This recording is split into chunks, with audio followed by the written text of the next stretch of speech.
The most powerful mafia boss in Los Angeles thought this was just another routine firing, no different from hundreds before. Dominic Salvatore set an envelope of cash on the table, ordered the nanny to leave, then turned his back and walked into his office.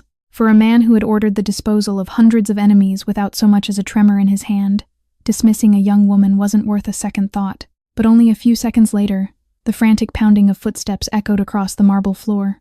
Isabella, his 4-year-old daughter, the autistic child who hadn't spoken a single word in 2 years, burst through the front doors and tore across the courtyard of the Beverly Hills mansion in the pouring rain.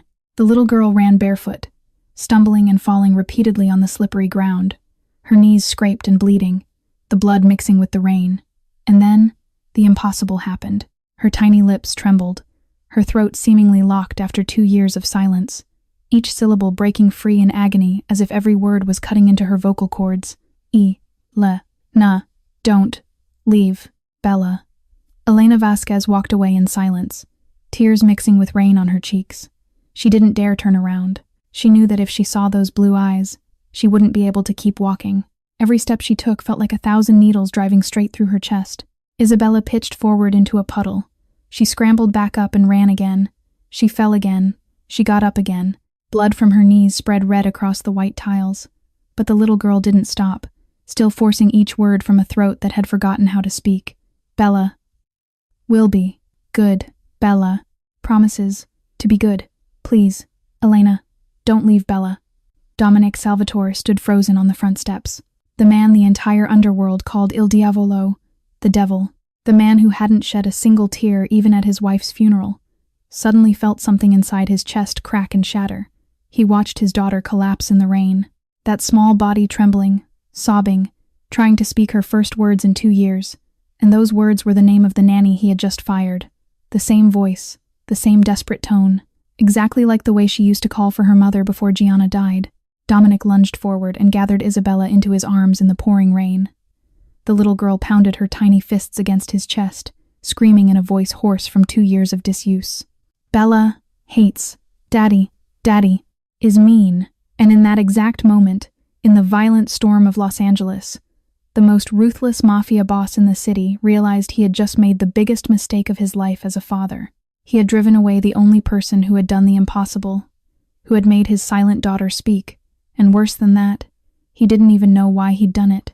Before I tell you this story from the beginning, let me take you back to where it all started. Not in this Beverly Hills mansion, but in a place far darker, where a little girl named Elena learned what hell really meant.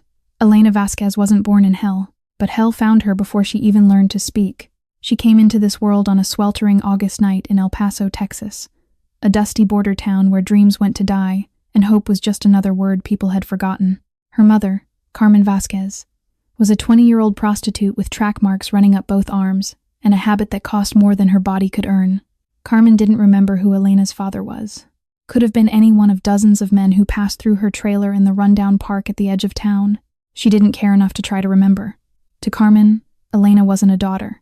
She was an accident, a burden, a mouth to feed when there was barely enough money for the next fix. The trailer they lived in was barely standing. Rusted walls, broken windows patched with cardboard, a roof that leaked every time it rained. Elena slept on a pile of dirty blankets in the corner, while her mother entertained clients in the only bedroom. Some nights, Carmen forgot Elena existed entirely. The little girl would go 2, sometimes 3 days without food, drinking water from the bathroom sink, eating crackers she found hidden in cabinets. By the time Elena was 2 years old, she had learned to stay quiet. Crying meant getting hit. Asking for food meant getting screamed at. Existing meant being invisible. She would curl up in her corner, hugging her knees, watching the door with wide eyes, waiting for her mother to remember she was alive. But nothing could have prepared her for what happened on that night. The night that would haunt her forever. Elena was 3 years old. It was past midnight when the headlights cut through the trailer's dirty windows. Elena woke up to the sound of boots on gravel, heavy footsteps approaching. 2 men walked in without knocking. They were big, with thick arms and cold eyes. One of them had a cigarette dangling from his lips, the smoke curling up toward the stained ceiling.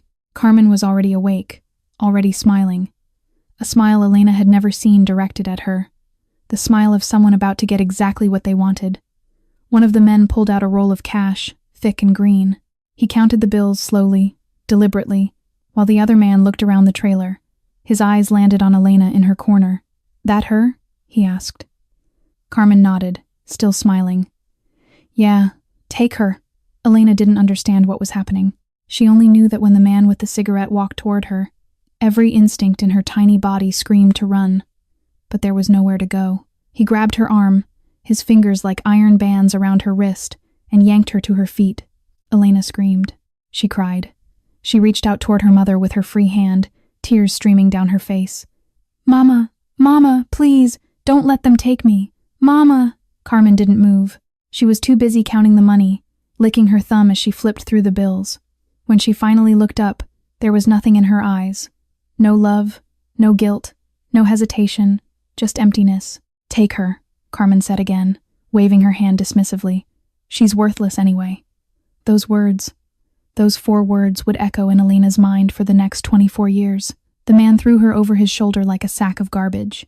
Elena kicked and screamed, her small fists pounding against his back, but he didn't even flinch. The last thing she saw as they carried her out of the trailer was her mother, sitting on the couch, counting money, not even looking up to say goodbye.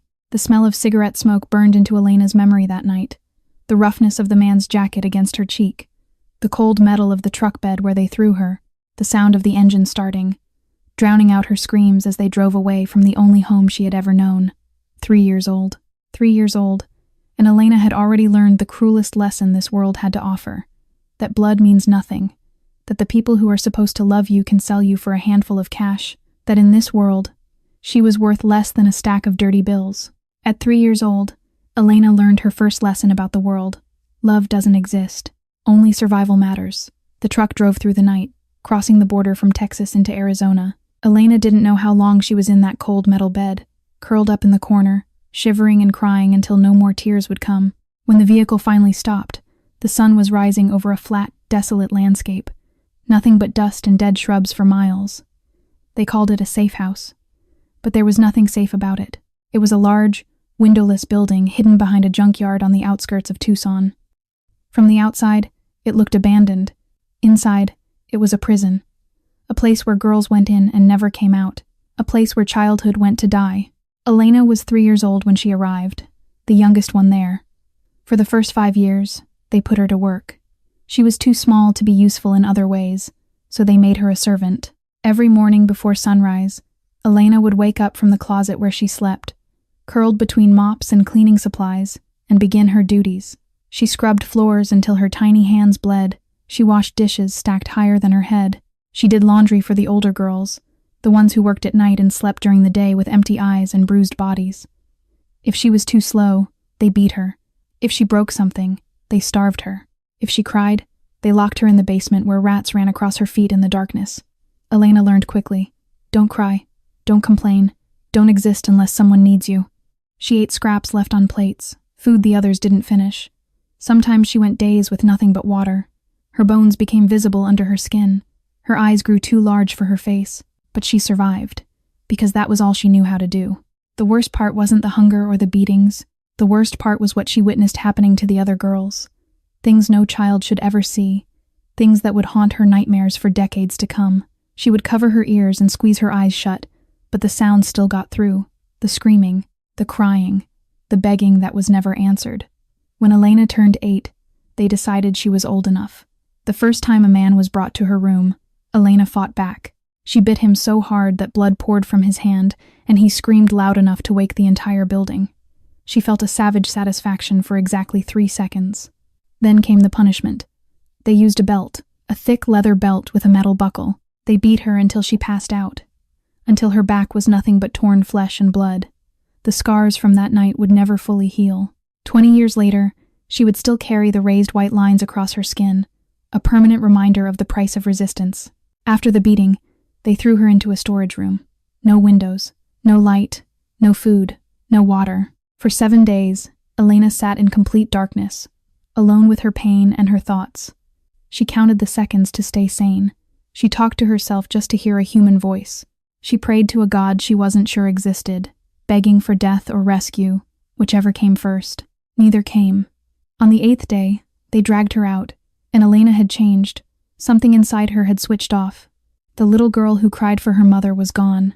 In her place was something harder, colder, built for survival and nothing else. She learned to disappear inside herself when bad things happened, to float above her body and watch from somewhere far away, somewhere they couldn't touch. She became a ghost in her own skin. And then, when Elena was 10 years old, Maria arrived. Maria was 18, with long dark hair and sad brown eyes that still held a flicker of warmth despite everything. She had been trafficked from Guatemala, passed through countless hands before ending up in this same hell. But unlike the others, Maria hadn't let them break her completely. From the first day, Maria took Elena under her protection. She shared her food when Elena was being punished with starvation. She cleaned and bandaged Elena's wounds after beatings. At night, when the house was quiet, Maria would sneak into Elena's closet with old books she had found and teach her to read by flashlight. "Words are freedom," Maria whispered, tracing letters on Elena's palm.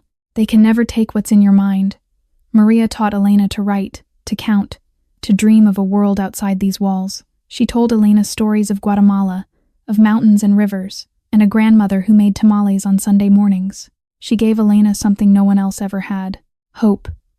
"You have to survive, little one," Maria would say, holding Elena close during the worst nights. Promise me you'll get out of here. Promise me you'll live." And Elena promised, every single time. For 3 years, Maria was Elena's entire world. Her mother, her sister, her protector, the only light in an ocean of darkness. Maria became the mother Elena never had, the sister she always needed, the angel in the middle of hell. But even angels don't last forever in a place like that. Maria had been planning for 6 months.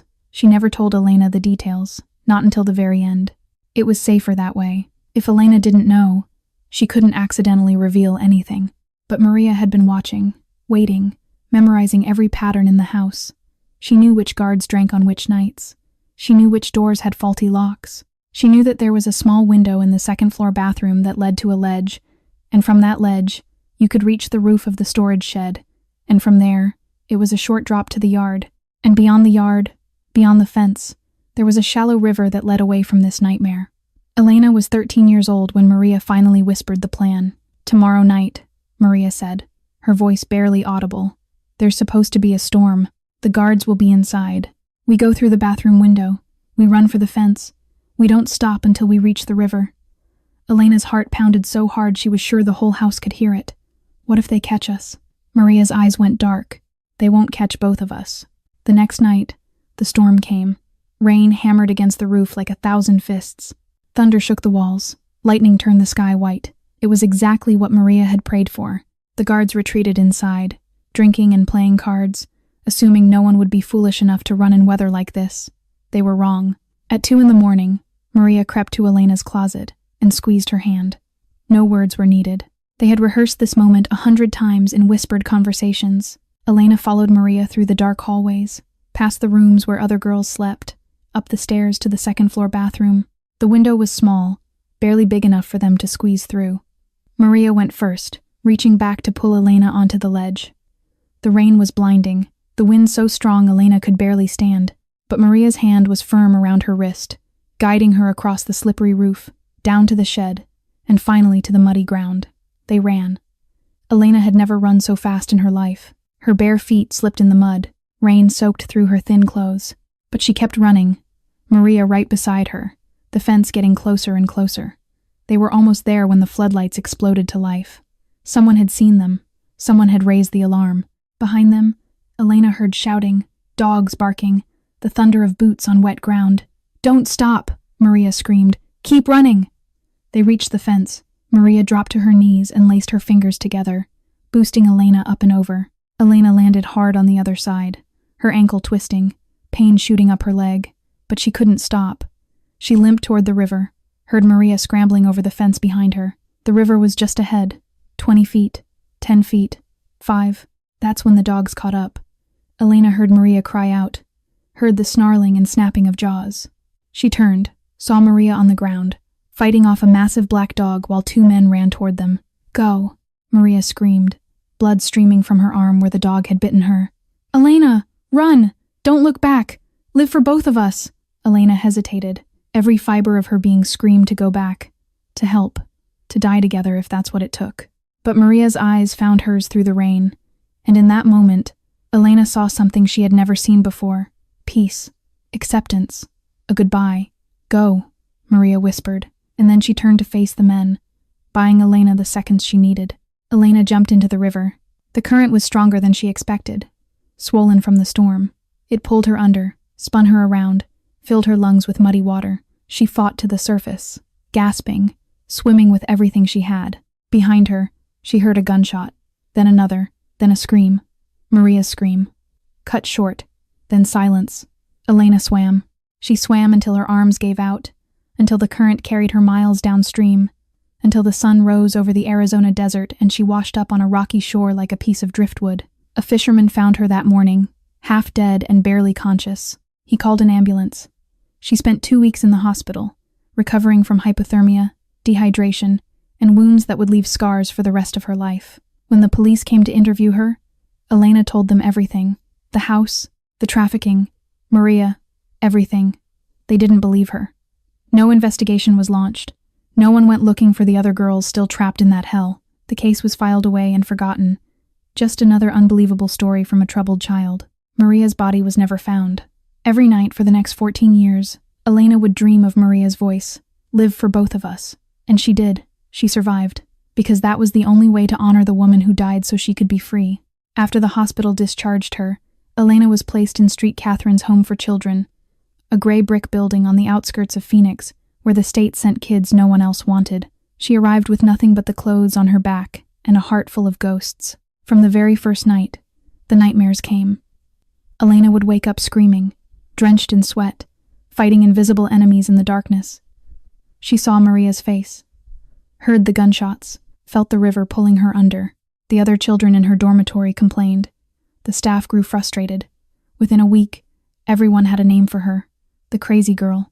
Nobody believed her story. When she tried to tell the counselors about the trafficking house, about the 10 years of horror, they nodded with practiced sympathy and wrote notes in their files. Trauma-induced delusions, they called it. Attention-seeking behavior. A troubled child with an overactive imagination. The other kids were crueler. They whispered behind her back, stole her things, left threatening notes on her bed. One group of older girls cornered her in the bathroom and held her head under water until she nearly passed out. "Scream for us, crazy girl," they laughed. "Show us how you do it at night." Elena didn't fight back. She had learned long ago that fighting only made things worse. Instead, she retreated inside herself, building walls so high that nothing could reach her. No family ever came to adopt her. Couples would visit the orphanage, looking for children to take home. They would glance at Elena's file, see the words behavioral issues and night terrors, and quickly move on to easier options. Year after year, Elena watched other children leave with new parents while she remained behind, unwanted. But somewhere in that lonely darkness, Elena found something unexpected: purpose. It started when a new girl arrived at the orphanage, a 6-year-old who had been found wandering the streets alone. The child wouldn't speak, wouldn't eat, wouldn't let anyone touch her. She reminded Elena so much of herself that it physically hurt. Without thinking, Elena sat down next to the girl and began to draw. She didn't say anything, didn't try to force conversation. She just sat there, sketching pictures of butterflies and flowers, letting the silence exist without pressure. After 3 days, the girl spoke her first word. After a week, she was eating again. After a month, she was laughing. The staff noticed. They started asking Elena to help with other troubled children, the ones who wouldn't respond to traditional therapy. And something remarkable happened. Elena connected with them in ways the professional counselors couldn't. She understood their pain because she had lived it. Elena had found her gift. She began devouring every book in the orphanage library: psychology, child development, trauma recovery.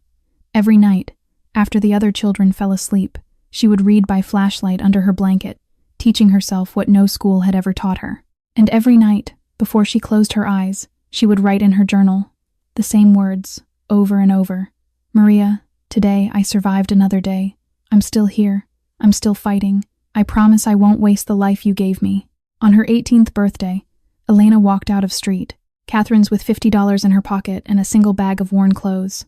No family, no home, no safety net, just a burning determination to become something more than what the world had tried to make her.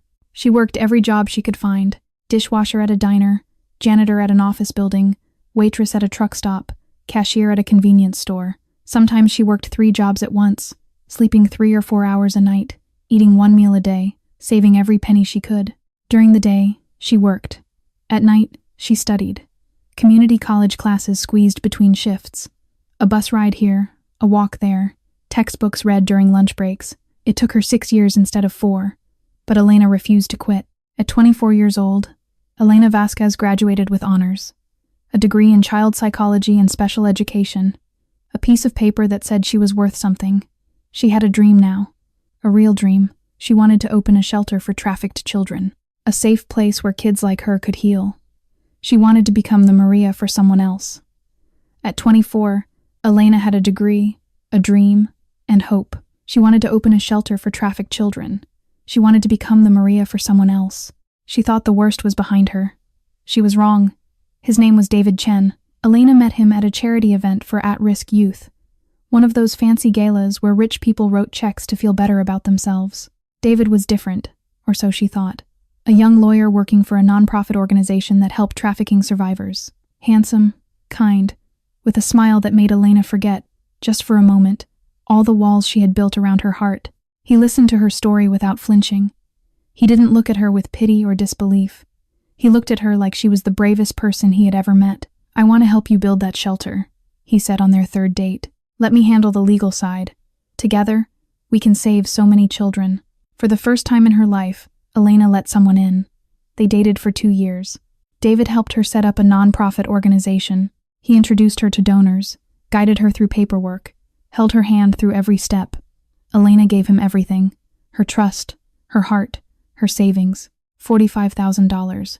Every penny she had earned over 7 years of back-breaking work, deposited into the organization's account that David managed. She was 27 years old and finally happy, finally hopeful, finally ready to become the Maria she had always dreamed of being. Then one morning, Elena woke up to find David gone. Not just gone from her apartment, gone from existence.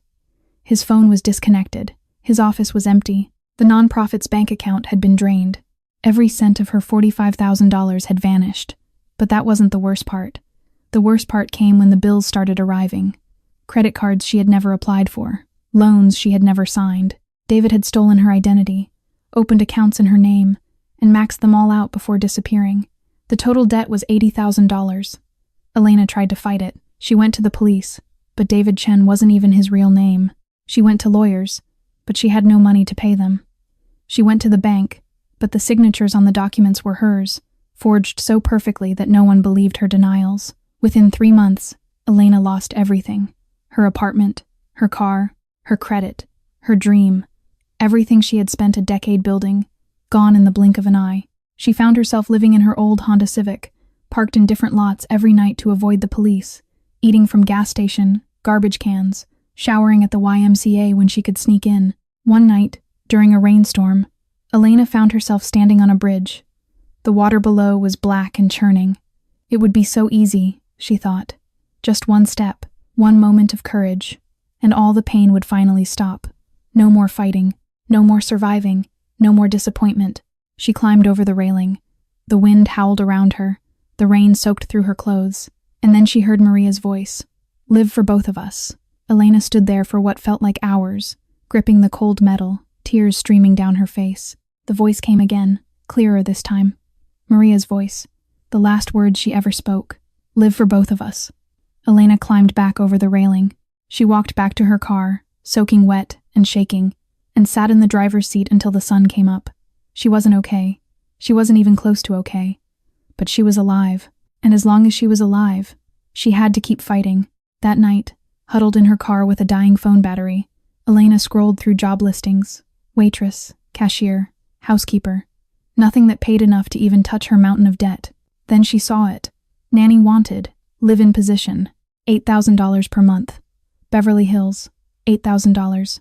She read the number 3 times to make sure she wasn't hallucinating. With that salary, she could pay off her debt in less than a year. She could start over. She could survive. Elena clicked apply before she could talk herself out of it. Elena didn't know that this job posting would change her life forever. She didn't know that behind those mansion doors was a ruthless Mafia boss, a silent little girl slowly dying from grief, and a love she never dared to dream of. While Elena was applying for a job that would change her destiny, across the city in a sprawling Beverly Hills mansion, A very different kind of darkness had taken hold. Dominic Salvatore was 37 years old. To the public, he was the CEO of Salvatore Enterprises, a billion-dollar empire of luxury real estate and high-end restaurants. His face appeared in Forbes magazine.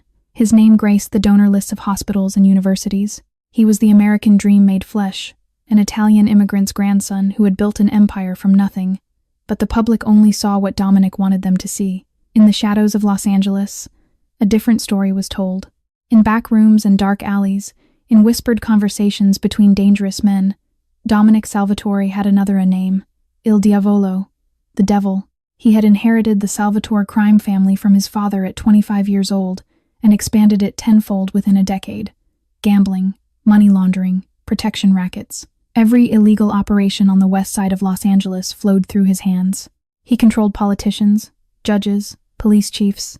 Nothing happened in this city without his permission. But what made Dominic truly terrifying wasn't his power or his wealth. It was how his enemies disappeared. No bodies, no evidence, no witnesses. One day a man would cross Dominic Salvatore, and the next day that man simply ceased to exist, as if he had never been born at all. No one ever saw Dominic's hand strike, but everyone knew better than to test him. His heart was as cold as his reputation suggested, or at least, it had been until the night he walked into a small art gallery in Santa Monica and saw her, Gianna. She was playing piano in the corner, providing background music for the exhibition opening, a simple melody that somehow cut through all the pretentious chatter and expensive champagne. Dominic found himself drawn to the sound like a ship to a lighthouse. She was beautiful, but not in the polished way of the women who usually threw themselves at him. Her beauty was softer, warmer, real. Brown hair that fell in natural waves, green eyes that sparkled when she laughed, a smile that made Dominic forget, just for a moment, all the blood on his hands. "You play beautifully," he said, approaching the piano after the crowd had thinned. She looked up at him without recognition. She had no idea who he was. To her, he was just a man in an expensive suit with sad eyes. "You look like you needed the music," she replied. It was the most honest thing anyone had said to him in years. Gianna was a piano teacher at a local elementary school. She came from a modest family, had no connections to his world, and wanted nothing from him except his company. She saw past the power and the money and the fear. She saw the lonely boy who had grown up too fast, who had done terrible things to survive, who had forgotten what it felt like to be loved. They fell in love despite everything, despite his family's warnings that she was a weakness, despite her family's horror when they learned what he really was. They married in a small ceremony in Italy, just the two of them and a priest, and for 3 years, Dominic Salvatore knew what happiness felt like. Then came Isabella, born on a spring morning, with her mother's green eyes and her father's dark hair, the most perfect thing Dominic had ever created, the only pure thing in his blood-soaked life. For 3 years, Dominic had a family, a real family, something worth protecting, something worth living for. And then, on a rainy Tuesday afternoon, the phone rang. Gianna had been driving home from Isabella's preschool. A truck ran a red light at a quiet intersection and slammed into the driver's side at 60 miles per hour. She died instantly. The paramedics said she never felt any pain, but Isabella felt it. Isabella, 2 years old, strapped into her car seat in the back, watched her mother die. She was found 3 hours later, still in the wreckage, covered in her mother's blood, staring at Gianna's lifeless body with eyes that had seen too much. The police called it an accident. The truck driver was drunk, they said. A tragic coincidence. But Dominic knew better. His investigation revealed that the driver had connections to Lorenzo Benedetti, a rival Mafia boss from San Francisco, who had been trying to expand into Los Angeles for years. The accident was a message, a warning, a punishment for Dominic's refusal to share territory. But there was no proof, nothing that would hold up in court, nothing that would justify retaliation without starting a full-scale war. Dominic's own advisors counseled patience. Wait for the right moment. Don't act rashly. So Dominic did nothing, and the rage and the guilt consumed him from the inside. He had failed to protect her. His lifestyle, his choices, his wars, had killed the only woman he had ever loved. And now, every time he looked at his daughter, he saw Gianna's eyes staring back at him. The same green, the same shape, the same way they crinkled at the corners. He couldn't bear it. So Dominic buried himself in work, 20 hours a day, 7 days a week. He came home after Isabella was asleep and left before she woke up. He hired nannies to do the job he couldn't do. He became a ghost in his own house, haunting the halls but never truly present. Every time Dominic looked at his daughter, he saw the woman he had failed to protect. So he stopped looking. He stopped coming home. He stopped being a father. And Isabella, the little girl who had watched her mother die, lost her father too, even though he was still alive. Isabella Salvatore was 2 years old when her world shattered into a million pieces. She didn't understand what was happening that day. One moment, Mama was singing along to the radio, turning to smile at her in the back seat. The next moment, there was a horrible sound, like thunder but worse, and everything spun and crashed and went dark. When Isabella opened her eyes, the car was upside down, glass was everywhere, and Mama was hanging from her seatbelt, her beautiful brown hair soaked in something red, her eyes open but not seeing. "Mama?" Isabella called out. "Mama, wake up." Mama didn't answer. "Mama? Mama? Mama." For 3 hours, Isabella screamed for her mother. She screamed until her tiny voice gave out. She screamed while strangers cut through the metal and pulled her from the wreckage. She screamed while paramedics wrapped her in blankets and checked her for injuries. She screamed while her father arrived at the hospital, his face a mask of horror. And then, suddenly, she stopped screaming. She stopped talking altogether. The doctors ran every test imaginable. Her vocal cords were fine. Her brain scans showed no damage. Physically, there was nothing wrong with her. But psychologically, something had broken beyond repair. Selective mutism, the specialists diagnosed, combined with autism spectrum disorder. The trauma was so severe that her mind has locked her voice away. She can speak, she simply chooses not to. But it wasn't a choice. Not really. Isabella wanted to talk. Sometimes she would open her mouth and try to force words out, but nothing came. It was as if there was a wall between her thoughts and her tongue, a wall built from blood and broken glass and the image of her mother's empty eyes. She stopped doing other things too. She wouldn't look at people, wouldn't play with toys, wouldn't let anyone touch her. The only comfort she had was a small teddy bear that Mama had given her on her 2nd birthday, just weeks before the accident. Isabella carried it everywhere, clutching it to her chest like a lifeline. Dominic hired the best nannies money could buy, 8 of them over 2 years. Not one lasted more than 3 months. The first quit after Isabella threw a lamp at her head. The second resigned when Isabella bit her hard enough to draw blood. The third had a nervous breakdown after weeks of being ignored completely, as if she were invisible. The 4th, 5th, 6th, and 7th all left with the same explanation. "I'm sorry, Mr. Salvatore. I can't reach her. No one can." The 8th nanny was the most experienced of all, a woman with 30 years of working with special needs children. She lasted exactly 6 weeks before handing in her resignation. "That child doesn't need a nanny," she told Dominic on her way out. "She needs love, real love, the kind that doesn't give up, the kind that understands pain. I'm afraid I can't provide that." Rosa Martinez had worked for the Salvatore family for 20 years. She had known Dominic since he was a young man taking over his father's empire. She had been there when he married Gianna, when Isabella was born, when everything fell apart. Now 58 years old, Rosa watched the household crumble with a breaking heart. She watched Dominic retreat into his work, becoming more ghost than man. She watched Isabella shrink further and further into herself, becoming a shadow in a house full of shadows. Every night, after everyone else had gone to bed, Rosa would kneel beside her small bed in the servants' quarters and pray. "Please, God," she would whisper, hands clasped, tears rolling down her weathered cheeks. "Send someone to save this child. Send someone who can reach her. And please, Lord, save her father too.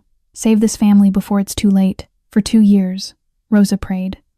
For 2 years, her prayers seemed to go unanswered.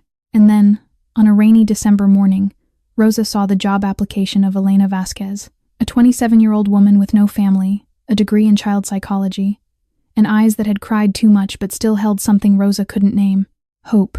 Rosa was the one who called Elena back. 3 days after submitting her application, Elena's phone rang while she was sleeping in the back seat of her Honda. She jolted awake, heart pounding, and answered with a voice still thick with exhaustion. "Miss Vasquez, this is Rosa Martinez, head housekeeper at the Salvatore residence. Mr. Salvatore would like to meet with you tomorrow morning, 10 o'clock sharp. Don't be late." Elena arrived an hour early. She couldn't afford to be late. She couldn't afford anything anymore. The Salvatore estate was unlike anything she had ever seen. The iron gates stood 12 feet tall, decorated with intricate patterns that probably cost more than Elena had earned in her entire lifetime. Beyond them, a driveway wound through grounds that looked more like a private park than a front yard. Manicured hedges, marble fountains, rose gardens that stretched as far as the eye could see, and at the end of the driveway, the mansion itself. It was massive. 3 stories of white stone and gleaming windows, columns framing the entrance like something out of a European palace. Elena had seen houses like this in magazines, in movies, in dreams she never dared to have. She never imagined she would actually stand in front of one. But as she walked toward the front door, something else struck her. Something beneath all the beauty and wealth. Coldness. The house was stunning, but it felt empty, dead, like a museum where no one actually lived. No flowers on the windowsills, no toys scattered on the lawn, no signs of life at all. Just perfect, pristine, suffocating silence.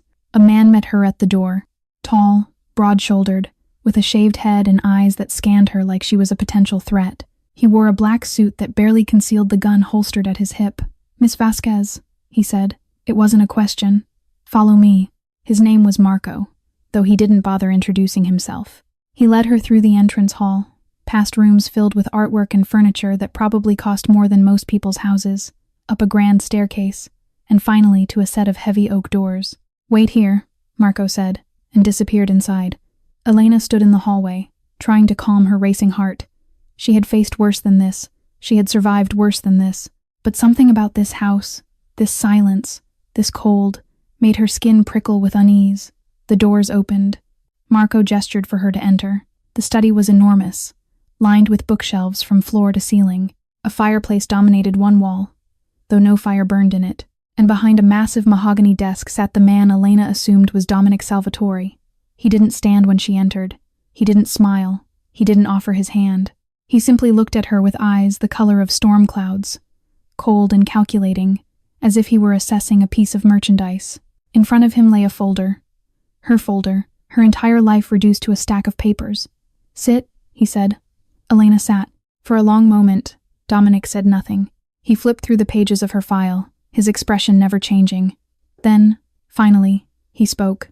"Elena Vasquez, 27 years old, orphan, no family, no permanent address, degree in child psychology from a community college. Currently $80,000 in debt due to identity theft by a former boyfriend."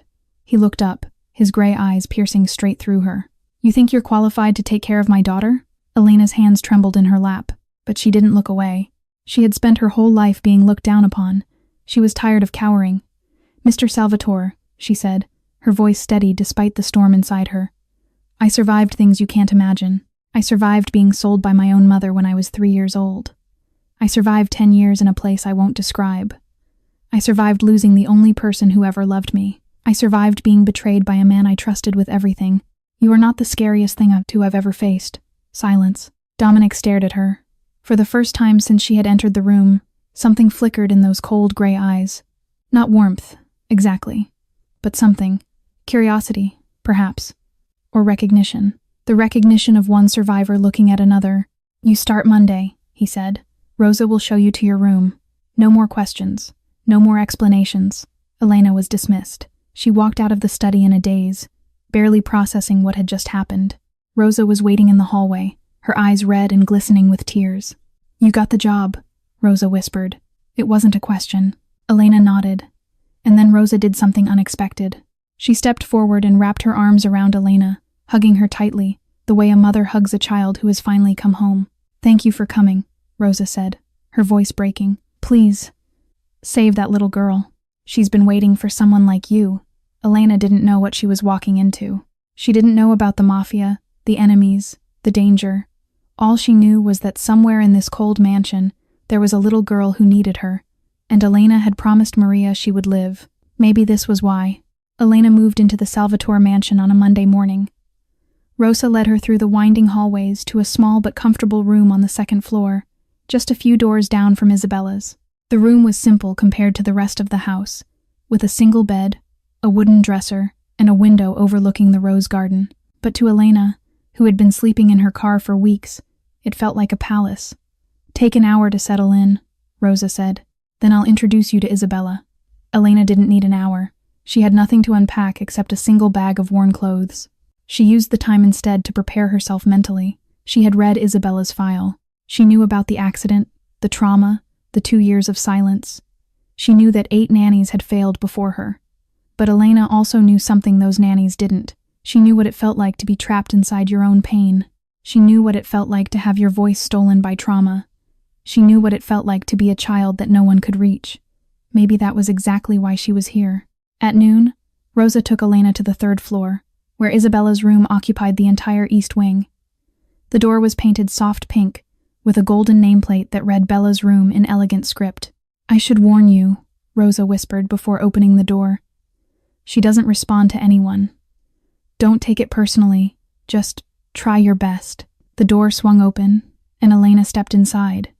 The room was breathtaking, a canopy bed draped in white silk, shelves lined with dolls and stuffed animals, a dollhouse the size of a small car, a rocking horse, a toy kitchen, every luxury a child could dream of, but none of it had been touched. The toys sat in perfect rows, gathering dust. The bed looked like it had never been slept in. The dollhouse doors had never been opened. It was a museum of childhood, beautiful and completely lifeless. And in the corner, by the window, sat Isabella. The little girl was curled up on the floor, her back against the wall, clutching a worn teddy bear to her chest. She stared out the window at nothing, her green eyes empty and distant. She didn't turn when Elena entered. She didn't acknowledge that anyone was there at all. Elena's heart cracked. She had seen this before, in the orphanage, in the faces of children who had given up, children who had retreated so far inside themselves that they couldn't find their way back. But Elena also knew something else. She knew that pushing wouldn't work, forcing wouldn't work. The only thing that worked was patience, and presence, and time. So Elena didn't walk toward Isabella. She didn't crouch down and try to make eye contact. She didn't introduce herself or ask questions or make promises she might not be able to keep. Instead, Elena sat down on the floor about 10 feet away from Isabella. She pulled a piece of paper and a box of crayons from her bag, and she began to draw. She drew slowly, carefully, letting the soft scratch of crayon on paper fill the silence. And as she drew, she began to speak. Not to Isabella, just out loud, to herself, as if she were alone in the room. "This is Luna," Elena said softly, her voice barely above a whisper. "Luna is a butterfly. She has beautiful wings, purple and gold and silver. But something bad happened to Luna. Her wings got broken, torn. Everyone said Luna would never fly again." Elena kept drawing, a butterfly with tattered wings, struggling but not giving up. But Luna didn't listen to them. Luna kept trying. Every day, she would climb to the highest branch and spread her broken wings. Every day, she would fall. But every day, she would try again. The crayon moved across the paper, purple, gold, silver. "Do you know why Luna kept trying?" Elena asked the empty air. "Because Luna's mommy is up in the sky, watching over her. Luna's mommy became a star, the brightest star in the whole night sky. And Luna knows that one day, when she learns to fly again, she'll fly all the way up to that star. And she'll see her mommy again." Silence. Elena didn't look up. She just kept adding details to the drawing. A moon, stars, clouds. And then she heard it, the softest sound, a shifting, a movement. Elena's heart stopped. Slowly, very slowly, she lifted her eyes. Isabella had turned her head. For the first time in 2 years, those green eyes were focused on something, on someone. They were looking at the drawing in Elena's hands, at Luna the butterfly with the broken wings. Isabella didn't speak. She didn't move from her corner, but she was looking, she was seeing. In the doorway, Rosa stood with her hand pressed against her mouth, tears streaming silently down her face. In 20 years of working for this family, she had never seen Isabella look at anyone like that. Not the nannies, not the doctors, not even her own father. That night, Rosa called Dominic with trembling hands. "Mr. Salvatore." She looked at someone. Isabella looked at the new nanny. "In 2 years, she's never done that. Not even with you." Elena didn't try to fix Isabella. She didn't push. She didn't prod. She didn't make demands or set expectations. She simply existed beside her. Every morning, Elena would enter Isabella's room and sit on the floor with her crayons and paper. She would draw and tell stories, never expecting a response, never pressuring the little girl to participate. She created a world of words and colors, and she left the door wide open for Isabella to enter whenever she was ready. The story of Luna the butterfly grew richer with each passing day. Luna had adventures. Luna made friends with a lonely cloud named Whisper and a brave little star named Spark. Luna faced storms and hunters and broken dreams, but she never gave up, because Luna's mommy was watching from the brightest star in the sky, and Luna knew that one day she would fly again. Week 1, Isabella began to look at Elena when she entered the room. Not a glance, but a real look. Those green eyes would track Elena's movements, watching her settle onto the floor, watching her pull out the crayons, watching her begin to draw. Week 2, Isabella moved closer. Not much, just a few inches, but where she had once pressed herself into the corner as far from everyone as possible. Now she sat with her back against the wall, closer to where Elena worked, still clutching her teddy bear, still silent, but closer. Week 3, Elena noticed Isabella leaning forward during the stories. Her eyes would widen at the exciting parts. Her grip on the teddy bear would tighten when Luna faced danger. She was listening, really listening. Week 4, Elena was drawing Luna flying through a thunderstorm when she felt something touch her hand. She froze. Isabella's tiny fingers had reached out and brushed against Elena's wrist, just for a second, just the briefest contact. Then the little girl pulled back, clutching her teddy bear again, eyes downcast. Elena didn't react, didn't gasp or cry or make a big deal of it. She just kept drawing, kept talking, kept being present. But inside, her heart was soaring. By the second month, Isabella was sitting right next to Elena during story time. Their shoulders almost touched. And sometimes, when Luna did something funny in the story, Elena would hear it, a sound, soft as a whisper, light as air, laughter. Isabella was laughing. Rosa heard it from the hallway one afternoon and had to lean against the wall to keep from collapsing. She pressed her hand over her heart and wept silent tears of joy. That sound, that precious, miraculous sound, she had thought she would never hear it again. By the third month, something even more remarkable happened. Elena was sitting on the floor, about to start the day's drawing, when she noticed a piece of paper being pushed toward her. She looked down, then looked at Isabella. The little girl was staring at the floor, her cheeks flushed pink, her tiny hands trembling. On the paper, in crooked, unpracticed letters, were 4 words: Elena draw Luna. Elena's vision blurred with tears. She blinked them back and smiled, her voice steady despite the earthquake in her chest. Of course I will, sweetheart. What adventure should Luna have today? Isabella didn't answer with words, but she pointed at the window, where rain was streaking down the glass, and Elena understood. A rainy day adventure it is. Every night, Elena sat beside Isabella's bed and told her a bedtime story, always about Luna, always ending the same way. Luna's mommy is up on the brightest star, Elena would whisper, tucking the blankets around Isabella's small body. Every night, mommy watches over Luna while she sleeps. When Luna laughs, mommy laughs too. When Luna cries, mommy sends down a little star to hold her. And when Luna dreams, mommy flies down from the sky and visits her. So close your eyes, sweet girl. Your mommy is waiting to see you in your dreams. Isabella would close her eyes with the smallest hint of a smile on her lips. And for the first time in 2 years, she slept through the night without screaming. She started eating regular meals. She started playing with her toys. She started being a child again, and Dominic watched it all. He came home earlier now, though he told himself it was for work reasons. He would stand in the hallway outside Isabella's room, hidden in the shadows, listening to Elena tell her stories. He would watch through the security cameras as his daughter laughed, as she reached for Elena's hand, as she slowly came back to life. He should have felt only gratitude, and he did. But there was something else too, something darker, something that twisted in his gut when he saw Isabella reach for Elena instead of him. Jealousy. His own daughter loved this stranger more than she loved him. His own daughter, who flinched when he came too close, ran to Elena with open arms. His own daughter, who hadn't looked at him in 2 years, couldn't take her eyes off the nanny. But there was something else, something he noticed when Elena wasn't looking at Isabella, something in the way the lamplight caught her hair, something in the gentle curve of her smile, something in those brown eyes that had seen too much pain and still held so much kindness, something that made his frozen heart skip a beat. For the first time in 2 years, the Salvatore mansion had laughter. For the first time in 2 years, a little girl was healing. And for the first time since Gianna died, Dominic felt something stir in the frozen wasteland of his heart, something he wasn't ready to name. It happened in the middle of Dominic's business trip to New York. He had been gone for 5 days, with 5 more to go. Important meetings, he told himself. Crucial negotiations, things that couldn't wait, things that were more important than being home. That was the lie he told himself to justify his absence, the same lie he had been telling for 2 years. Then Isabella got sick. It started with a cough. Just a small cough that Rosa dismissed as nothing serious. But by the second day, Isabella was burning with fever. By the third day, she was struggling to breathe. Elena rushed her to the hospital at 2 a.m, carrying the little girl in her arms through the emergency room doors, screaming for help. The doctors took one look at Isabella's bluish lips and immediately wheeled her away. Severe pneumonia, both lungs infected. The next 48 hours would be critical. Elena called Dominic. The phone went straight to voicemail. She called again. Voicemail. She called Marco, who promised to track down his boss.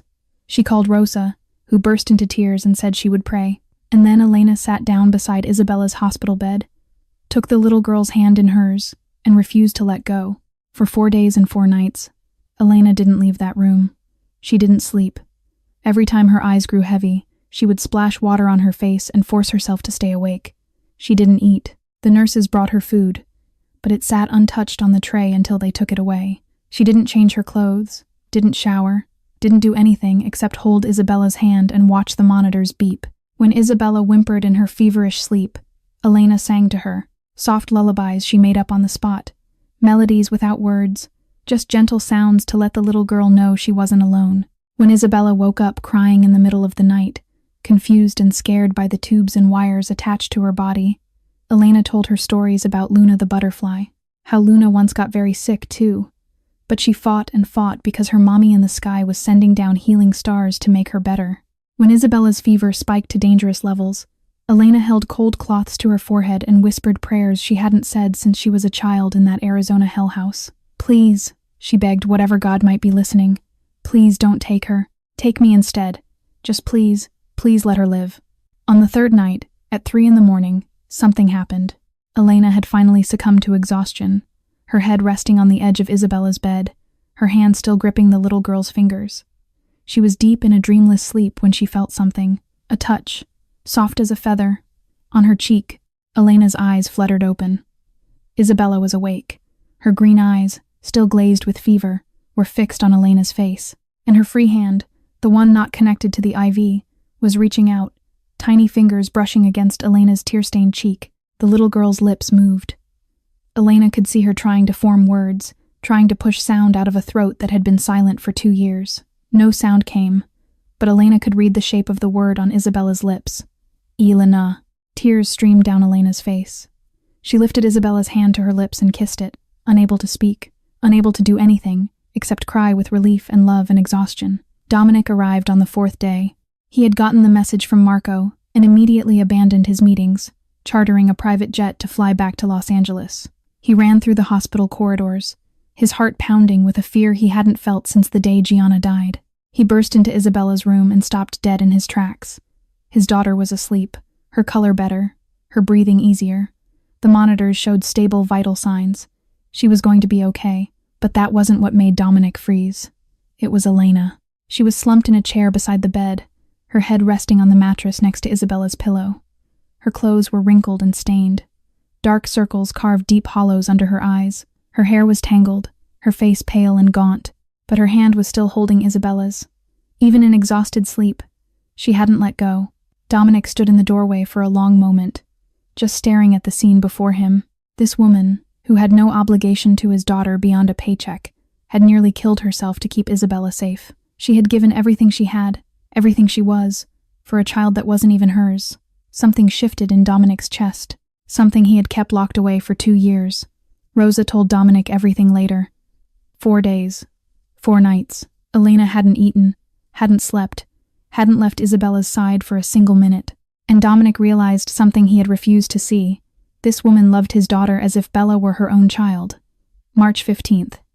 Isabella's 5th birthday. Dominic had promised he would be there. He had looked his daughter in the eyes that finally held a spark of life again, and promised he would be home to celebrate with her. Then the phone rang at 4 a.m. An emergency meeting in Miami, a deal worth hundreds of millions, something that absolutely could not wait. Dominic left before sunrise, leaving a note with Rosa. Tell Bella I'll be back tonight, I promise. But the meeting ran long. And then there was a dinner he couldn't skip, and then the flight got delayed. And somewhere between the conference room and the airport bar, Dominic Salvatore forgot. He forgot his own daughter's birthday. Again. Isabella woke up at 7. Her green eyes bright with excitement. She ran through the mansion in her pajamas, checking every room, looking for her father. Daddy? Daddy? Where are you? Rosa found her standing in Dominic's empty study, staring at his chair with confusion, slowly turning to understanding. The light in those eyes began to dim. He's not here, Isabella whispered, more to herself than to Rosa. He forgot again. Elena was watching from the doorway. She saw the hope drain from Isabella's face. She saw the little girl's shoulders slump, saw her retreat into herself the way she used to before Elena arrived, and something inside Elena snapped. No, not today, not on her birthday. Elena had saved 3 months of salary, planning to send it toward her debt, but in that moment, watching Isabella's heart break, she knew exactly what that money needed to be used for. She spent the next 4 hours transforming the mansion's living room into a butterfly kingdom. Purple and gold streamers hung from the ceiling. Tissue paper butterflies dangled from fishing line, spinning gently in the air. Elena had found a costume shop that sold fairy wings, and she bought the most elaborate pair they had, shimmering with glitter and catching the light like something from a dream. Rosa baked a cake in the shape of Luna the butterfly, with purple frosting and edible gold dust on the wings. Marco, the stern bodyguard who never smiled, blew up balloons until he was dizzy. The housekeepers hung a banner that read "Happy Birthday, Princess Bella" in letters that sparkled. At noon, Elena put on a purple dress and strapped the glittering fairy wings to her back. She looked ridiculous. She looked magical. She looked exactly like what a heartbroken little girl needed to see. "Bella," she called softly, opening the door to Isabella's room. "Will you come with me? There's something I want to show you." Isabella followed Elena down the stairs, her teddy bear clutched to her chest, her eyes still sad and distant. Then they reached the living room. Isabella stopped. Her mouth fell open. Her eyes went wide as saucers. The room had been transformed into a wonderland, butterflies everywhere, streamers everywhere, and in the center of it all, Elena stood with her fairy wings spread wide, arms open, smiling. "Happy birthday, sweet girl." Isabella burst into laughter. Real laughter, loud laughter, the kind of laughter that came from deep in the belly and bubbled up through the chest and exploded into the world like fireworks. The kind of laughter that had been locked inside her for 2 years. She ran to Elena and threw her arms around her, giggling and crying at the same time. Rosa stood in the corner, weeping openly. Marco turned away to hide the moisture in his eyes. The housekeepers hugged each other, overwhelmed by the sound they had all thought they would never hear again. They had cake, they played games. Elena told stories about Luna having a birthday party in the clouds with all her butterfly friends. Isabella smiled and laughed and smiled some more. At the end of the party, when the candles on the cake were lit and everyone sang happy birthday, Isabella closed her eyes and made a wish. Then she picked up a crayon and wrote something on a piece of paper. She folded it carefully and handed it to Elena. Elena opened it with trembling hands. 4 words, written in shaky, unpracticed letters. "I wish Elena was my mommy." Elena couldn't breathe. She pulled Isabella into her arms and held her tight, tears streaming down her face, her heart breaking and healing at the same time. That night, after Isabella was asleep, Elena went to her room and cried for hours. She cried because she loved this little girl more than she had ever loved anyone except Maria. She cried because she had no right to be anyone's mother. She cried because wishes didn't come true for girls like her. Dominic saw the photos Rosa sent him that night. His daughter, smiling like she used to smile when Gianna was alive. And next to her, the woman dressed as a fairy, holding Bella like the most precious thing in the world. Something broke inside Dominic. Or maybe something was finally starting to heal. Victoria Moretti walked back into Dominic Salvatore's life on a spring evening, at a charity gala for the Los Angeles Children's Hospital. She was 34 years old, stunning in the way a blade is stunning, sharp and dangerous and beautiful. Her black hair was swept up in an elegant twist, her red lips curved in a smile that promised everything and meant nothing. Her black dress hugged every curve, the back cut so low it was barely there. Victoria was the daughter of Don Moretti, an old ally of Dominic's father. The two families had been intertwined for decades, their criminal empires supporting each other through wars and truces and everything in between. Victoria had grown up in this world. She knew its rules, she knew its games, and she knew Dominic. They had dated for 2 years before Gianna came along. Victoria had been certain she would become Mrs. Salvatore. She had already planned the wedding in her head, the dress, the venue, the empire she would help rule. Then Dominic met a piano teacher at an art gallery, and everything fell apart. He had ended things with Victoria without warning, without apology, without looking back. He had chosen a nobody, a civilian, a woman who didn't understand their world. He had humiliated Victoria in front of everyone who mattered. She had smiled and wished him well. She had attended his wedding and kissed his cheek. She had sent flowers when Isabella was born. And she had waited, Now Gianna was dead. Dominic was alone, and Victoria was ready to reclaim what should have been hers all along. But Victoria's ambitions went far beyond being a mafia wife. For the past year, she had been secretly meeting with Lorenzo Benedetti, Dominic's greatest rival, the same man whose associates had killed Gianna, though Victoria didn't care about that detail. Benedetti wanted the Salvatore territory. Victoria wanted power. Together, they had formed a plan. Victoria would seduce Dominic, marry him, gain access to his empire from the inside, and when the time was right, she would help Benedetti take everything. Dominic would be eliminated. Victoria would rule the combined territories as Benedetti's partner, and everyone who had ever looked down on her would learn what a mistake they had made. At the gala, Victoria made her move. "Dominic," she purred, appearing at his side with a glass of champagne. "It's been too long." Dominic looked at her with those cold gray eyes. He didn't smile, but he didn't walk away either. That was enough for Victoria. "I heard about Gianna," she said, placing a manicured hand on his arm. "I'm so sorry. Losing someone you love. It's the worst pain in the world. What do you want, Victoria? Can't an old friend simply want to reconnect?" She smiled. "Our families used to be so close. I miss that. I miss us." Dominic said nothing, but Victoria could see the loneliness behind his walls. She could see the cracks forming. She had always been good at finding cracks. A week later, Victoria invited herself to the Salvatore mansion under the pretense of discussing a business opportunity between their families. She walked through the halls with practiced elegance, her heels clicking on the marble floors. She complimented the artwork. She admired the architecture. She pretended not to notice the armed guards watching her every move. Then she met Isabella. The little girl was in the living room with Elena, drawing pictures of butterflies. When Victoria entered, Isabella looked up, and her entire body went rigid. She scrambled to her feet and ran to Elena, hiding behind the nanny's legs and clutching her shirt. Victoria smiled her warmest smile.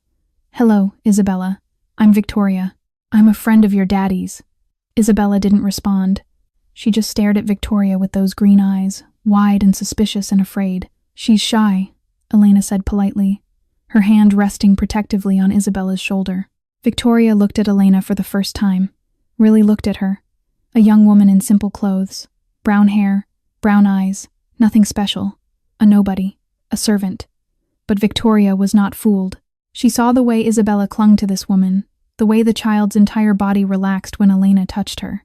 She saw how Elena positioned herself between Isabella and Victoria, subtle but unmistakable. She saw the warning in those brown eyes, the quiet strength of someone who had nothing to lose. And later, when Dominic came downstairs, Victoria saw something else. She saw the way his eyes found Elena in the room, the way they softened, just for a moment, before hardening again. The way he watched Elena with Isabella, something flickering in his gaze that looked dangerously close to longing. Isabella tugged on Elena's hand and held up a piece of paper. Elena read it, then tried to hide her smile.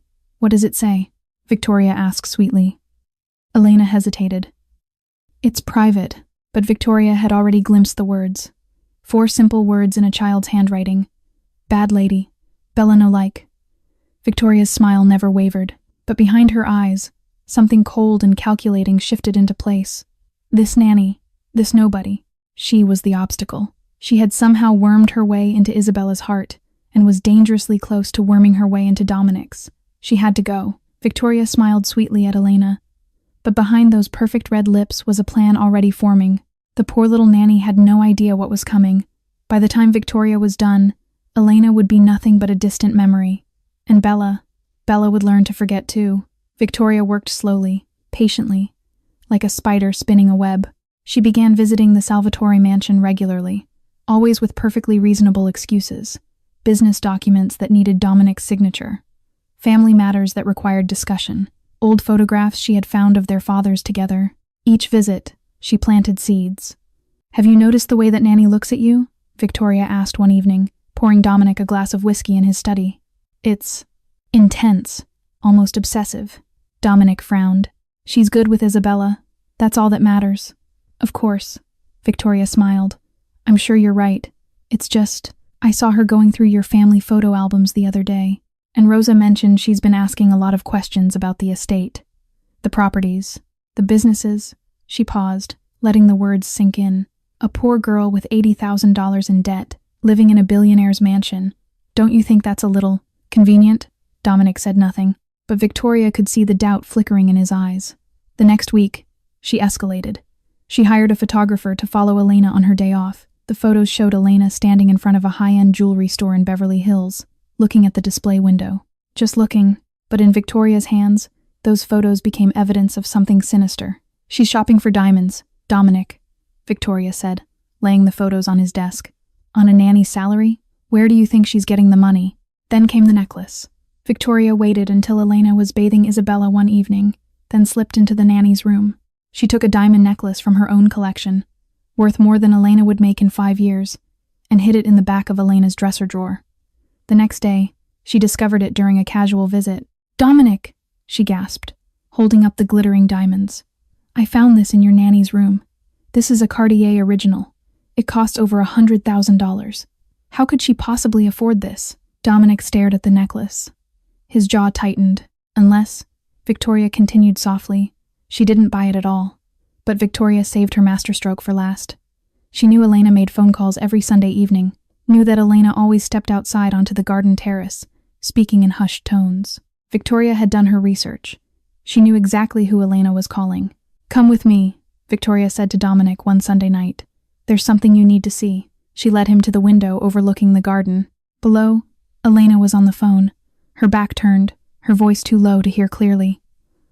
"Watch her," Victoria whispered. "She does this every week. Calling someone, reporting. Who is she talking to? Dominic. What is she telling them about your family? About your daughter? About you?" In truth, Elena was calling Father Thomas, the elderly priest from Street Catherine's orphanage, the only person from her past who had ever shown her kindness. She called him every Sunday to let him know she was alive, to ask for guidance, to feel connected to something good. But Dominic didn't know that. All Dominic saw was a woman with secrets, a woman who had appeared out of nowhere and wormed her way into his home, into his daughter's heart, into the frozen edges of his own. A woman who could be anyone, could want anything. The fear that had lived inside Dominic since Gianna's death roared to life. He had trusted once, he had let someone in, and that person had died because of who he was. His enemies had taken Gianna to hurt him. They could do the same to Isabella. They could use anyone close to her.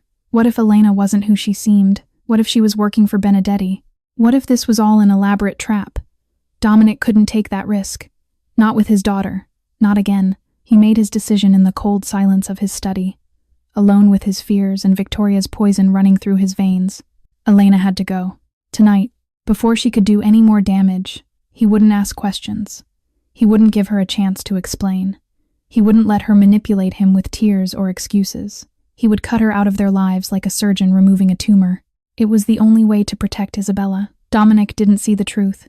He only saw his fear, amplified by Victoria's poisonous whispers. He told himself he was protecting his daughter, but in reality, he was about to destroy the only person who truly loved her. Elena woke that morning with a weight on her chest she couldn't explain. The sky outside her window was dark, heavy clouds rolling in from the ocean. A storm was coming. She could feel it in the air, in the pressure against her temples, in the strange silence that had fallen over the mansion. Something was wrong. She went through her morning routine mechanically. Shower, dress, brush her hair, but the unease wouldn't leave her. It clung to her like a second skin, whispering warnings she couldn't understand. At 8 o'clock, Marco appeared at her door. "Mr. Salvatore wants to see you in his study." Now, his voice was flat. His eyes wouldn't meet hers. Elena's heart began to pound. She followed Marco through the hallways she had come to know so well over the past months. Past Isabella's room, where the little girl was still sleeping peacefully. Past the living room where they had celebrated the butterfly birthday party. Past the kitchen where Rosa was preparing breakfast, her face pale and worried as Elena walked by. The study doors loomed before her like the gates of a prison. Marco opened them and stepped aside. Elena walked in alone. Dominic stood behind his desk, his back to her, staring out the window at the gathering storm. He didn't turn when she entered. He didn't acknowledge her presence at all. "Mr. Salvatore?" Elena's voice was barely a whisper. "You wanted to see me?" Silence stretched between them. Then Dominic turned. His face was stone. His gray eyes were ice. There was no warmth in them, no recognition of the months they had shared. He looked at her like she was a stranger, like she was nothing. "Miss Vasquez," he said, his voice cold and final. "Your services are no longer needed." The words hit Elena like a physical blow. She staggered back half a step, her hand reaching for the chair beside her to steady herself. I don't understand, she stammered. What did I do? What happened? Dominic didn't answer. He simply placed an envelope on the desk between them. Elena could see the edges of cash peeking out. 6 months' salary, he said. You have 10 minutes to pack your things and leave. Not a minute more. But, Mr. Salvatore, please. At least tell me what I did wrong. At least let me say goodbye to Bella. She won't understand. She'll think I abandoned her. Please, just let me explain to her that, if you try to contact my daughter, Dominic interrupted, his voice sharp as a blade, I will make sure you regret it. Elena felt the tears burning behind her eyes. She looked at the envelope of money on the desk, then back at Dominic's cold face. I didn't come here for money, she said, her voice breaking. I came here for Bella. I love her. I love her like she was my own daughter. Doesn't that mean anything to you? Dominic's jaw tightened. For a moment, just a moment, something flickered in his eyes. Pain, doubt, regret. But then the walls slammed back into place, harder than before. 10 minutes, Miss Vasquez. Marco will escort you out. Elena didn't take the money. She walked out of the study in a daze, her vision blurred with tears. In the hallway, Rosa was waiting, her weathered face streaked with tears of her own. I tried to tell him, Rosa sobbed, pulling Elena into a tight embrace. I tried to make him see, but he wouldn't listen. That woman, that Victoria, she's poisoned his mind. I'm so sorry, Elena. I'm so sorry. Elena hugged Rosa back, her body shaking with silent sobs. Take care of her, Rosa, she whispered. Please, take care of my girl. She walked to her room, packed her single bag with trembling hands, walked back down the stairs, past the study where Dominic still stood, past the living room where she and Bella had spent so many happy hours. Outside, the storm had broken. Rain poured from the sky in sheets, drenching Elena the moment she stepped through the door. She was halfway down the driveway when she heard it, a sound that stopped her heart, a voice she had never heard before, breaking free after 2 years of silence. Small and desperate, and filled with more pain than any child should ever have to bear. Ela. Nah. Elena kept walking, tears mixing with rain. Every step was agony, but she couldn't turn back. She couldn't look at those green eyes. If she did, she would never be able to leave. And Dominic had made it clear, she was nothing but hired help. She had no right to stay. The first day after Elena left, Isabella stopped eating. Rosa brought her favorite foods, macaroni and cheese, chocolate chip pancakes, the butterfly-shaped cookies she loved. Isabella wouldn't touch any of it. She just sat by the window in her room, clutching the drawing of Luna that Elena had made for her, staring out at the rain that hadn't stopped since the morning Elena walked away. Bella, sweetheart, Rosa pleaded, kneeling beside the little girl. You need to eat something. Just a little bite, please. Isabella didn't respond, didn't look at Rosa, didn't move. It was as if she had retreated back inside herself, back to that dark place where she had hidden for 2 years before Elena arrived. The second day, Isabella stopped sleeping. Every time she closed her eyes, she would jolt awake, screaming for Elena, screaming until her voice gave out and only ragged whispers remained. Rosa stayed with her through the night, holding her, rocking her, but nothing helped. The little girl would not be comforted. On the third day, Isabella began to break. The screaming turned violent. She threw toys across the room. She tore pages from books. She ripped the butterfly decorations from her walls and stomped on them, sobbing and shrieking Elena's name over and over until her throat bled. Then she started hurting herself. Rosa found her banging her head against the wall, leaving red marks on her forehead. She found her scratching at her own arms until they bled. She found her curled in the corner, pulling out her own hair in clumps. Mr. Salvatore, Rosa called Dominic in tears. You have to come home. Something is very wrong. She's hurting herself. I can't stop her. Please, you have to come. Dominic came. But he didn't know what to do. He tried to hold Isabella, but she fought him. She kicked and scratched and bit, screaming words that cut him deeper than any blade. Daddy sent Elena away. Daddy is mean. Bella hates Daddy.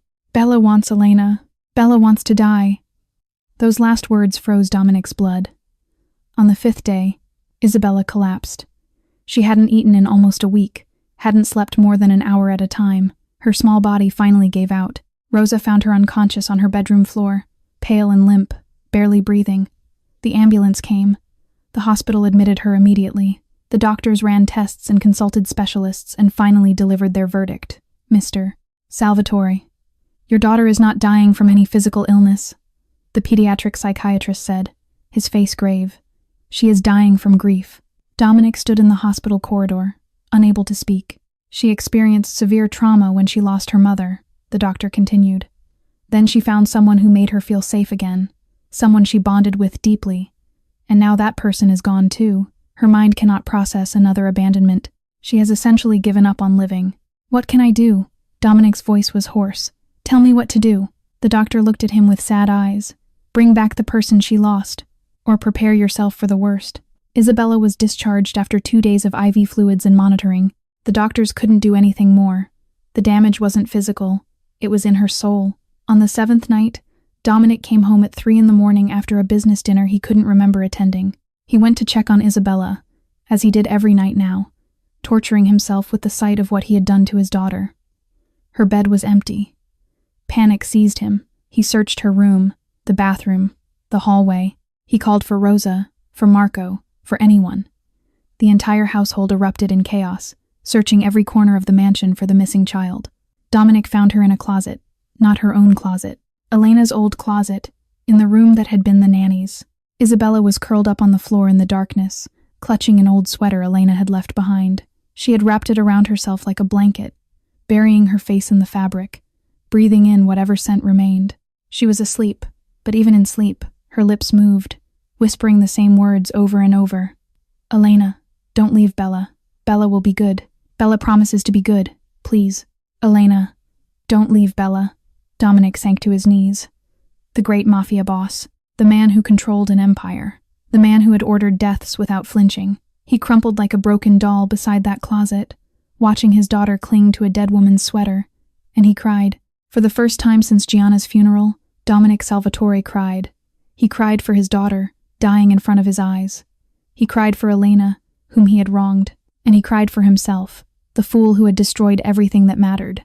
What have I done? He whispered into the darkness. What have I done? The next morning, Rosa did something she had never done in 20 years of service. She burst into Dominic's study without knocking.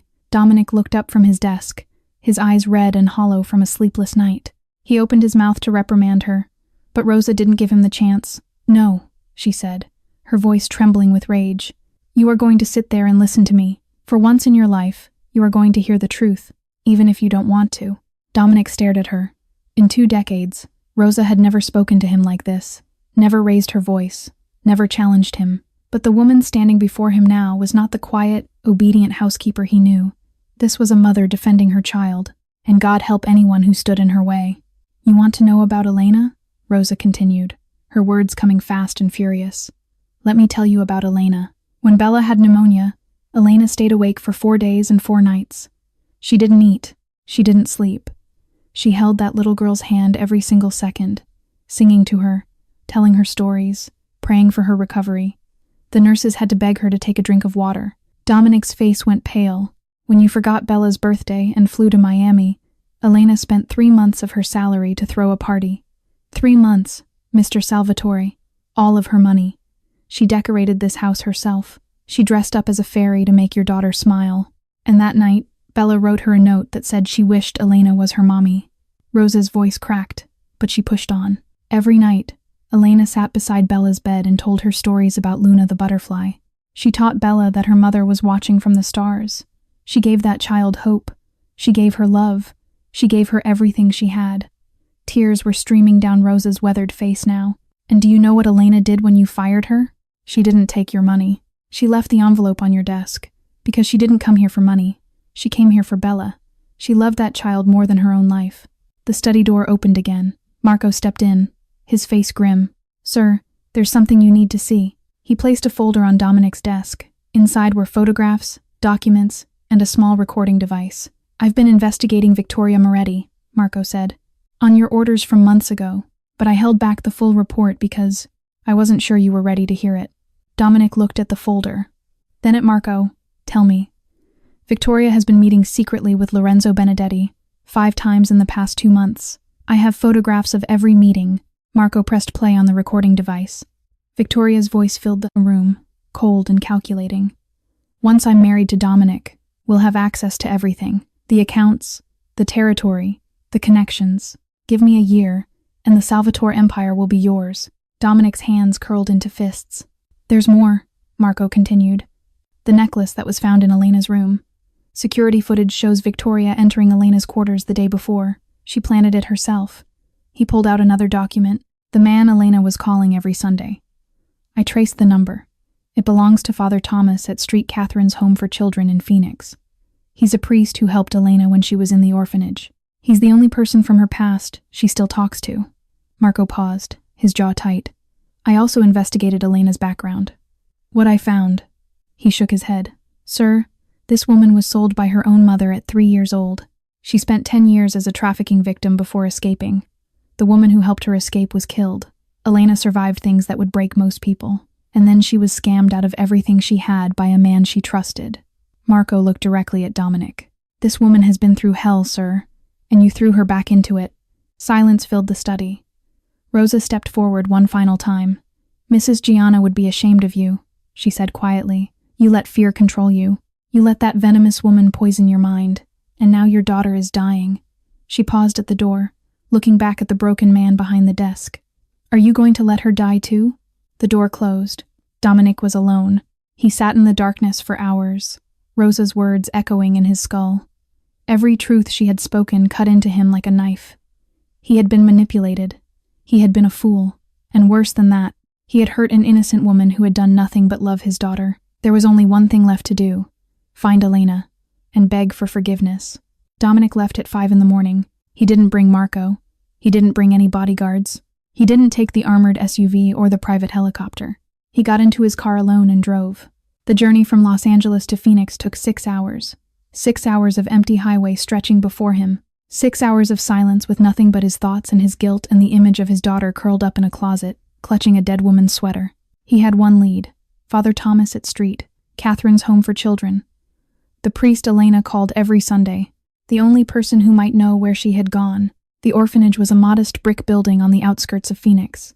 Dominic parked his expensive car in the gravel lot and walked inside, ignoring the stares from the staff. Father Thomas was an elderly man with kind eyes and a wary expression. Listened as Dominic explained who he was and why he had come. I know who you are, Mr. Salvatore, the priest said quietly. Elena told me about you. About what you did. Dominic felt the words like a punch to the gut. She came here after you fired her, Father Thomas continued. She had nowhere else to go. She sat in this very office and cried for 3 hours. Not for herself. For your daughter. For the little girl she loved and had to leave behind. The priest's eyes hardened. That woman has been through more suffering than you can imagine. She survived things that would destroy most people. And she came out of it with a heart still capable of love. Do you have any idea how rare that is? How precious? I know, Dominic said hoarsely. I know I was wrong. I need to find her. I need to make this right. Father Thomas studied him for a long moment. She's staying at a motel on Route 17, about 20 miles south of here. The Desert Rose, room 12. Dominic turned to leave, but the priest's voice stopped him. Mr. Salvatore, if you hurt her again, I promise you, God will not be the only one you answer to. The Desert Rose Motel was exactly what Dominic had expected. A rundown building with peeling paint and rusty doors. The kind of place where people went when they had nothing left. The kind of place Elena had fought her whole life to escape, and he had sent her back here. He found room 12 at the end of a crumbling walkway. He stood before the door for a full minute, trying to find the courage to knock. The door opened before he could. Elena stood there in a faded sweater and worn jeans. Her hair was pulled back in a messy ponytail. Dark circles shadowed her eyes. She looked exhausted, broken, and when she saw who was standing at her door, her face went cold. She tried to slam the door shut. Dominic caught it with his hand. Miss Vasquez, please. 5 minutes. Just give me 5 minutes. Elena's eyes blazed with anger. You gave me 10 minutes to pack my life and leave. Why should I give you 5? Because my daughter is dying. The words hung in the air between them. Elena's expression flickered. Please, Dominic said. Let me explain. She stepped back. Not an invitation, but not a refusal either. Dominic entered the tiny room, barely big enough for a bed and a chair. No hot water, no heat. The kind of place he wouldn't house his dogs. And then Dominic Salvatore, the most powerful mafia boss in Los Angeles, the man the underworld called Il Diavolo, dropped to his knees on the dirty carpet. I was wrong, he said, his voice breaking. I was manipulated. Victoria planted the necklace in your room. She staged the photographs. She fed me lies, and I believed them because I was afraid. Elena stared at him, her face unreadable. But that's not an excuse, Dominic continued. I should have trusted you. I should have asked for your side of the story. I should have seen what was right in front of me. Instead, I let fear control me. I was a coward. He pulled out his phone, opened a video, and held it up for Elena to see. On the screen, Isabella was curled up in the closet, clutching Elena's old sweater. Her tiny body trembled with sobs. Her lips moved, whispering the same words over and over. Elena, don't leave Bella. Bella will be good. Bella promises to be good. Elena's hand flew to her mouth. Tears streamed down her face. She's dying, Elena, Dominic said, his own eyes wet. The doctors say she's dying from grief. She stopped eating. She stopped sleeping. She's hurting herself. I've tried everything. Nothing works. I can't reach her. His voice cracked. Only you can. Silence filled the room. Elena stood motionless, tears falling, staring at the image of the little girl she loved more than anything in the world. Finally, she spoke. I'll come back, but for Bella, not for you. Dominic nodded, his head still bowed. You broke my heart, Mr. Salvatore. You made me feel worthless, like I was nothing, like my love for that child was a crime. Elena's voice shook. I don't know if I can ever trust you again. I don't deserve your trust, Dominic said quietly. But please, give me a chance to earn it. Elena looked at the man kneeling before her, the most powerful mafia boss in Los Angeles, brought to his knees in a dirty motel room, begging a poor nanny for forgiveness. Maybe this was what redemption looked like. Maybe this was where healing began. Take me to Bella, she said. Now. They drove through the night without stopping. Dominic pushed the car as fast as it would go, racing against time, racing against the death that was slowly claiming his daughter. Elena sat beside him in silence, her hands clasped in her lap, her heart pounding with fear and hope and a love so fierce it burned. They reached the hospital at dawn. Elena didn't wait for Dominic. She threw open the car door before it had fully stopped, running through the hospital corridors, following the signs to the pediatric ward. Nurses called after her, but she didn't slow down. She couldn't, not when Bella was waiting. She burst through the door of room 314, and there she was. Isabella lay in the hospital bed, looking impossibly small against the white sheets. Her face was pale, almost gray. Dark circles carved deep hollows under her eyes. Tubes connected her to machines that beeped and hummed. She looked like a ghost, a shadow of the laughing little girl who had danced at her butterfly birthday party. Elena's heart shattered. Then Isabella opened her eyes. Those green eyes, so like her mother's, focused on the figure in the doorway. Confusion flickered across her face, then recognition, then something that looked like a miracle. Elena. Her voice was barely a whisper, rusty from weeks of screaming and crying. But it was real. She was speaking. Elena crossed the room in 3 strides and gathered Isabella into her arms. She held the little girl against her chest, feeling those tiny arms wrap around her neck, feeling the sobs shake that fragile body. I'm here, Elena whispered, tears streaming down her face. I'm here, sweet girl. I'm not going anywhere. I promise. I promise I'm never leaving you again. And then Isabella spoke again, not in broken syllables, not in whispered fragments, in full, complete sentences, pouring out of her like water breaking through a dam. Elena came back. Bella missed Elena so much. Bella thought Elena was gone forever. Bella loves Elena. Bella loves Elena more than anything. The nurses who had followed Elena stopped in the doorway, their hands over their mouths. The doctor who had warned Dominic about grief dropped his clipboard. Rosa, who had been keeping vigil at the hospital for days, collapsed against the wall and wept. Isabella was speaking. Really speaking. For the first time in over 2 years, she was using her voice freely, openly, without fear or hesitation. Dominic stood in the corner of the room, watching the scene through blurred vision. Tears rolled down his cheeks, and he made no effort to hide them. His daughter was alive. His daughter was speaking, and it was all because of the woman he had almost destroyed. The weeks that followed were nothing short of miraculous. Isabella recovered faster than any doctor thought possible. She started eating again, devouring her favorite foods with an appetite that made Rosa laugh with joy. She started sleeping through the night, peaceful dreams replacing the nightmares. She started talking constantly, making up for 2 years of silence with an endless stream of words and questions and stories about Luna the butterfly. And she started calling Elena by a new name, Mommy Elena. Elena cried the first time she heard it, cried and held Isabella close and promised herself she would never let this child down. Dominic changed too. He came home for dinner every night. He sat on the floor and played with Isabella's dolls. He read her bedtime stories, stumbling over the words because he had never done this before, never learned how to be a father. He even tried to cook. The results were catastrophic. Burned toast, scrambled eggs that looked like rubber, pancakes that could have been used as building materials. But Isabella laughed at every disaster, and somehow that made it all worthwhile. Late at night, after Isabella was asleep, Dominic and Elena would sit in the kitchen and talk. They shared their stories, their wounds, their fears.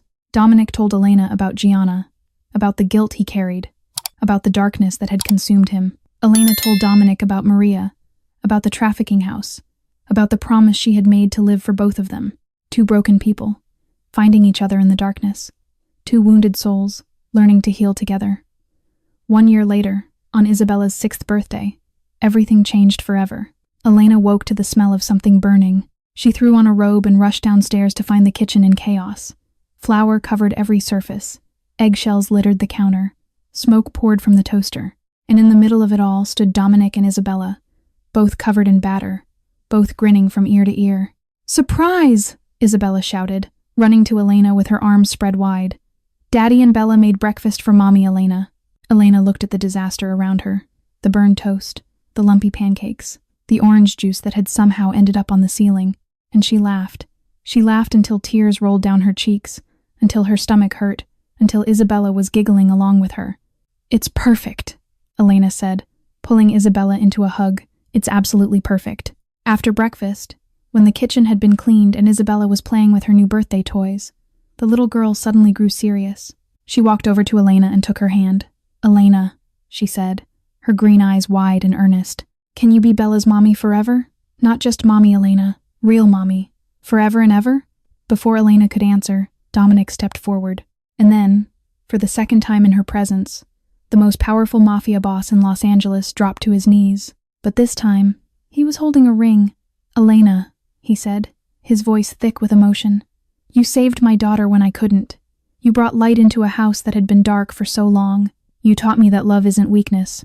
It's the strongest thing there is." He held up the ring, a simple diamond that caught the morning light. "I know I don't deserve you. I know I hurt you in ways that can never be fully forgiven, but I'm asking anyway. Give me a lifetime to make it up to you. Be my wife. Be Bella's mother. Be my family." Elena looked at the ring, at Dominic, at Isabella, who was bouncing on her toes with excitement. "Never let me down again," Elena said softly. "Never," Dominic swore. "On my life. On everything I am. Never." Elena smiled through her tears. "Yes," Isabella exploded with joy, throwing herself at both of them, wrapping her small arms around their necks. "Mommy! Mommy Elena is going to be Bella's real mommy." It was the first time she had called anyone mommy since Gianna died, and in that moment, something magical happened. A white butterfly drifted in through the open window. It floated through the kitchen on delicate wings, circling the three of them once, twice, 3 times. Then it landed on Isabella's shoulder for just a moment before fluttering back out into the sunshine. Dominic watched it go, tears streaming down his face. "Thank you, Gianna," he whispered. "Thank you for sending her to us. Thank you for watching. Thank you for being part of our community. We wish you good health, happiness, and peace in your life, every single day. Goodbye for now, and we will see you in the next video."